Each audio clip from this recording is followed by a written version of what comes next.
Give me your impressions in that we're preparing to watch Pope Benedict. He'll land in Mexico, and then he goes on to Cuba. What are your hopes for this trip? And do you believe he can bring any changes in this regime and to the suffering people there in Cuba? Well, I pray that he can. You know, this is the second visit by a pope to Cuba, and the first one wasn't as successful as I would hoped. Not because he didn't try. It's just that you have a very stubborn leadership there, and you know their main objective in life has always been to control and maintain power there. And for many years, religious freedoms were one of the first things that went, along with freedom of speech and so forth. And and it wasn't only the Catholic religion; it was the Jewish religion. It was all religions. The only religions that were left sort of to flourish a bit were the Afro-Cuban religions. I hope so. I hope that the power of God will liberate a country that's very dear to me. And been under dictatorship for now, what is it, 52 years? Yeah. So and you refuse to go back, I'm right, and Andy? Praying, as I say.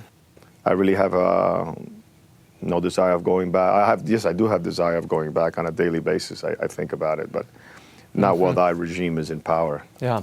As I watched the film For Greater Glory today, and preparing for the Mexican visit and then the Cuban visit of the Pope, it did put me in mind of the centrality of religious freedom, how important it is. And once you lose religious freedom, you lose so much more. And that you always see these regimes sort of swoop in and take away religious freedom because burrowed in that is human freedom. And they want to stamp that out. Is that part of the message that you think might resonate with people, particularly now in what we're seeing, not only in America, but across the world? Well, I think so. I think, the rights for people to organize religion and practice their religion is an essential freedom, and one of the, you can't take that away from people. And the power of ideas and of faith, if you might call it, whatever faith it might be. And there's a unionship and camaraderie in that's very powerful and very dangerous sometimes to a government that wants to control. So along with the free press, and that is always curtailed. I mean, it's one of the basic doctrines of the Marxist-Leninism, is to abolish religion. Andy, when you read this script, I imagine you saw reverberations in your own life. You left Cuba at 5 years old, and Yes. You sort of had a front row seat on the contraction of freedoms and the growth of entitlements. Yes. and promises that didn't ultimately pan out. Do you see that relationship now as you watch the film?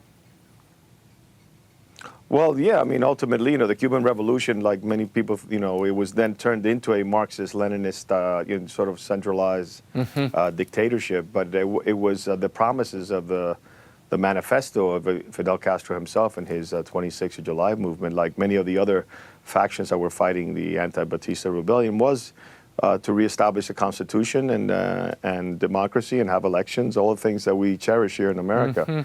But that was quickly, that idea was quickly betrayed by Castro himself. His own manifesto he betrayed, yes. One of the things that it's really interesting, the Pope in his visits this weekend, he will go to a square in Mexico where there's that beautiful 65-foot statue of Christ the King to commemorate the Cristero Rebellion and the war that is commemorated here in the film. So there are a lot of interesting resonances that I thought, particularly this weekend. So I'm delighted you came on. Before you go, I have a question.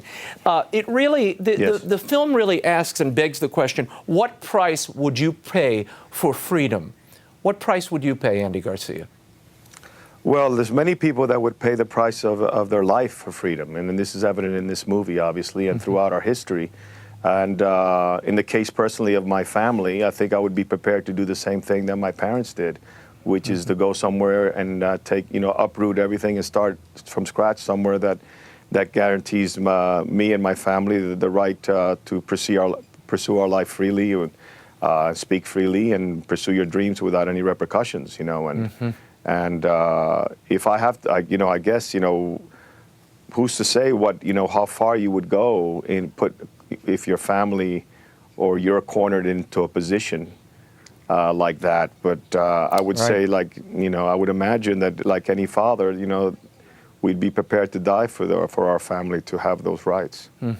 During the revolution, there was a movement called the Peter Pan movement, where parents were not able to, get their children out of Cuba. Right. Under the regime, the early years of the Castro regime. So they actually, through the Archdiocese and Monsignor Walsh in Miami, sent their children away with no guarantees that they would ever see them again, just so they would grow up here in America and somewhere where they can be free and not enter into the sort of the Marxist indoctrination of the government, in education. Yeah. Yeah. So there you go. They didn't. In a way, that's a form of dying, because you're dying. Yeah. There's an inner death if you can't be with your children, but yet you sacrifice that for them to be for the able greater to go good, somewhere. yeah, and for their futures. And the church greater now good. is still Yeah. struggling there, as you know, in Cuba, and they're eking out a few freedoms here and there, but it's still not a done deal. So we all pray for that liberation. The youth is fighting. The youth is fighting.